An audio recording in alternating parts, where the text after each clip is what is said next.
ada bahasa quotation di crypto tuh yang selalu orang pada tahu ya. If you have not been hacked, you are not an OG. Artinya kalau lu belum pernah di hack itu lu belum lama nih di crypto. Yeah.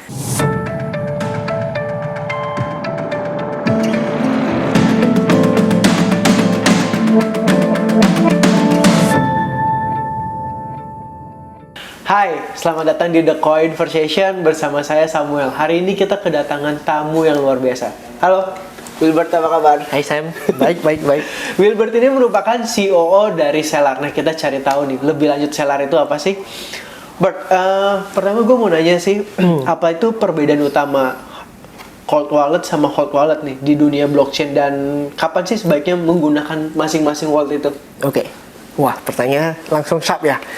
Kalau di dunia kripto biasa mungkin kalau beginner ya, biasa orang taunya centralized exchange kayak Binance, Indodax dan lain-lain. Tapi setelah melewati tahap itu, kalau lu memang mau terjun di dunia kripto lebih dalam, lu pasti perlu wallet. Ya. Familiar orang biasa paling taunya itu MetaMask. Nah, MetaMask itu apa? MetaMask itu hot wallet. Jadi dari user sendiri itu mereka jadi bank sendiri nih. Aset mereka cuman mereka yang punya kontrol. Nah, tetapi kalau kita mau lebih secure, mau lebih keamanannya lebih tinggi, itu ada namanya cold wallet. Jadi itu mungkin logika simpelnya ya. Kalau di bank di Indonesia, kalau kita mau transaksi itu kan ada OTP. Nah, cold wallet itu OTP-nya. Jadi setiap lu mau transaksi kripto lu harus connect dengan ledger ataupun cold wallet ataupun seller card untuk validate a transaction. Mungkin seperti itu. Oke, jadi ibaratnya kayak OTP lebih aman lah ya. Benar. Kalau keuntungan lainnya nih dari cold wallet sendiri ada apa aja? Oke. Ya, cold wallet biasanya sih generally untuk orang yang asetnya mungkin udah lebih banyak lah baru memakai cold wallet. Dan keuntungannya apa? Kalau tanpa cold wallet itu prone to hacking. Jadi ada bahasa quotation di crypto tuh yang selalu orang pada tahu ya. If you have not been hacked, you are not an OG. Artinya kalau lu belum pernah di hack itu lu belum lama nih di crypto. Yeah. Tapi statement itu harusnya salah. Kenapa? Masa untuk masuk sebuah industri lu harus pernah hack nih? Nah, jadi itu salah satu yang di-solve dengan mempunyai cold wallet. Karena setiap mau transaksi maupun malware atau apapun, itu tanpa mereka ada validator dari cold wallet tersebut, mereka gak bisa transaksi. Ya, jadi keuntungannya lebih security lah. Oke. Tadi ada kayak peribahasa gitu, kalau misalkan belum ke hack berarti belum OG. Belum. Nah, gimana sih cara memastikan aset digital kita itu bisa aman baik di cold wallet maupun hot wallet? Ya.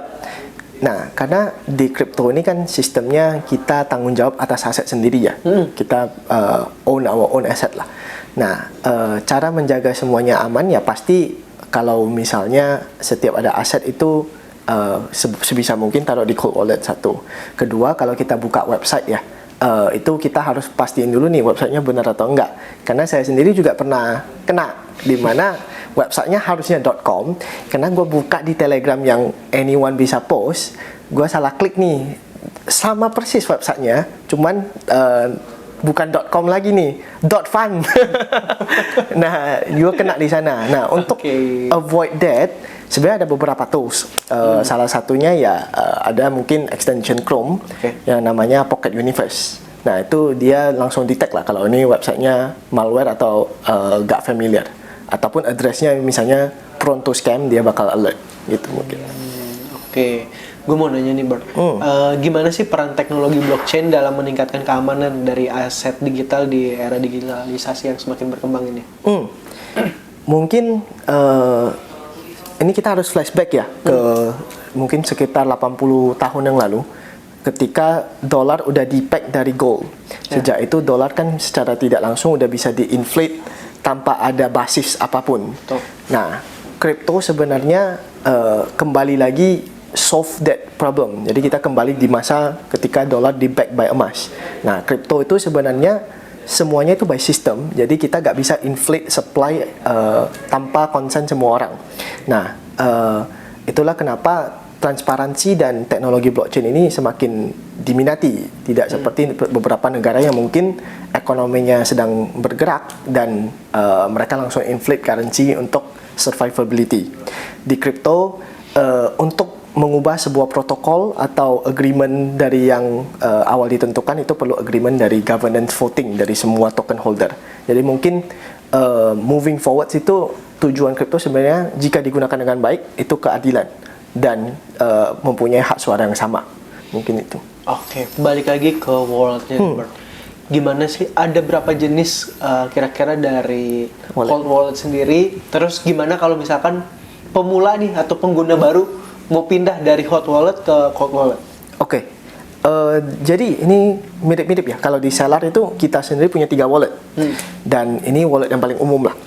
Kalau misalnya yang pertama itu hot wallet yang seperti MetaMask. Kenapa kita go beyond MetaMask version ya? Karena MetaMask ketika kita mau menggunakan, kita itu harus mempunyai native tokennya. Misalnya kita pakai di Ethereum, kita harus mempunyai ETH. Di Polygon harus punya Matic, token Matic dan sebagainya. Nah, untuk transfer token ke sana, itu lu biasa harus transfer via checks, Binance dan lain-lain. Nah, jadi proses untuk sampai ke sebuah wallet itu lumayan kompleks nih. Dan juga ketika sudah di wallet, lu harus tahu seed phrase, lu harus tahu private key, lu harus tahu network. Nah, makanya dari sana itu sebenarnya ada produk turunannya, yaitu teknologi baru yang namanya Multi Party Computational, MPC. Nah, itu kita juga mempunyai teknologi tersebut di Stellar. MPC itu apa?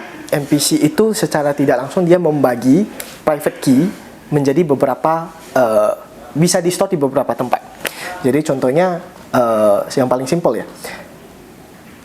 Generally orang nggak bakal ingat 24 digit atau 16 ataupun 32 digit kata private key tersebut. Benar. Cara supaya teknologi ini bisa di mass adopt yaitu kita wrap dan encrypt, kemudian kita taruh di sesuatu yang sering digunakan. Contohnya social login. Jadi teknologi MPC itu memungkinkan seseorang mengenerate sebuah wallet dengan social login. Jadi kita bisa Google login, phone number, atau apapun langsung create a new wallet. Secara teknologinya, secara teknisnya, sesimpel begitu kita social connect, dia langsung combine semua private key kembali menjadi satu struktur yang benar. Tapi in general, usernya gak perlu tahu seed phrase dan lain-lain karena udah di-store di email. Itu MPC. Dan yang terakhir ya hot wallet. Hot wallet secara tidak langsung hanya untuk enhance security hot wallet. Mungkin sesimpel itu. Dan ketiga ini kita punya di Stellar. Oke, Bert. Gimana sih kira-kira tren perkembangan blockchain di ke depan kalau dari Wilbert lihat? Blockchain secara general. Secara general. Oke. Teknologi blockchain ini adalah aset yang global. Jadi kita nggak boleh hanya melihat dari kacamata orang Indonesia. Di Indonesia mungkin kita masih lihat sebagai aset yang wah untuk cuan nih, trade nih 10x, 20x, oh margin call. Nah itu di Indonesia. Kalau di luar negeri, apalagi kalau kalian ikut event-event Europe dan Western ya, itu mereka teknologi blockchain itu memang udah sedikit berbeda. Mereka melihat dari sisi teknologi bukan sebagai dari sisi cuannya. Maksudnya apa? Salah satu proyek yang kita tahu punya teman kita, proyeknya simple. Setiap lu beli token gua dan lu stake, gua secara tidak langsung gua pinjam computing power lu di laptop lu, misalnya ada 50% free capacity. Gua pinjam 20%, gua store jadi cloud gua. Jadi sistemnya itu dengan 100 atau 1000 token holders yang memakai gua, secara tidak langsung gue dapat free computing power yang gue bisa rent out ke perusahaan lain. Jadi gue meminjam laptop masing-masing teman ini untuk jadi komputer storage atau AWS sendiri yang bisa gue jual ke market dengan harga yang lebih murah. Dan revenue itu gue bagi ke token holder. Jadi secara teknologi kan ini sesuatu yang bukan kita bisa bayangkan di Indonesia mungkin ya. Nah, jadi mungkin dari sana itu mereka lihat ke utility yang lebih internasional lah. Oke, nah kita udah dengar-dengar tentang wallet tadi, udah dengar-dengar tentang blockchain, kita mau lebih fun. Bert, kita masuk ke sesi 2, ini tuh jawab cepat. Oh, ada sesi 2. Oke. Jadi pilih salah satu aja, misalkan teh atau kopi? Kopi. Nah, kayak gitu. Oke. Jadi nggak ada bener, nggak ada salah. Nggak perlu dijelaskan juga? Nggak perlu dijelaskan. Oke, siap. Oke, siap? Siap. Web 2 atau Web 3? Web 3. Hot atau cold wallet? Cold wallet. Indonesia atau Australia? Australia. Boleh nggak jawab ini? Indonesia. CEO atau COO? CEO dong. Oke. Badmin atau Arum Jeram? Badmin. Oke. UK atau Australia? Waduh, gak ada Indonesia. Australia. Oke. Nanam pohon atau bersihin pantai? Nanam pohon. Oke. naik sepeda atau lari pagi? Lari pagi, Bawa tumbler atau bawa tote bag? tote bag. Oke, kita udah nyampe di yang terakhir. Bert, mungkin boleh dong kasih harapan lu atau pesan-pesan lu gimana sih buat harapan dunia di blockchain ini ke depannya? Ya. Sebelum kita tutup podcastnya. Ya, thank you Sam. Jadi mungkin ini kan lebih ke masyarakat Indonesia ya. Sebisa mungkin kita di Indonesia lihat kripto mungkin secara dari segi cuannya tetap boleh, karena itu alasan kita masuk juga pada awalnya. Tapi seiring berjalannya waktu kita harus pelajarin juga teknologi ini sebenarnya memang revolutionize. Jadi kalau bisa dan memang tertarik di industrinya, mungkin ikut jadi developer, kembangin industri ini, karena this will be a game changer lah. Itu aja sih. Oke, thank you Wilbert. Thank you, Udah Sam. mampir di The Conversation. Thank you. Teman-teman tungguin episode berikutnya dan saving our tomorrow. Bye bye. Bye bye.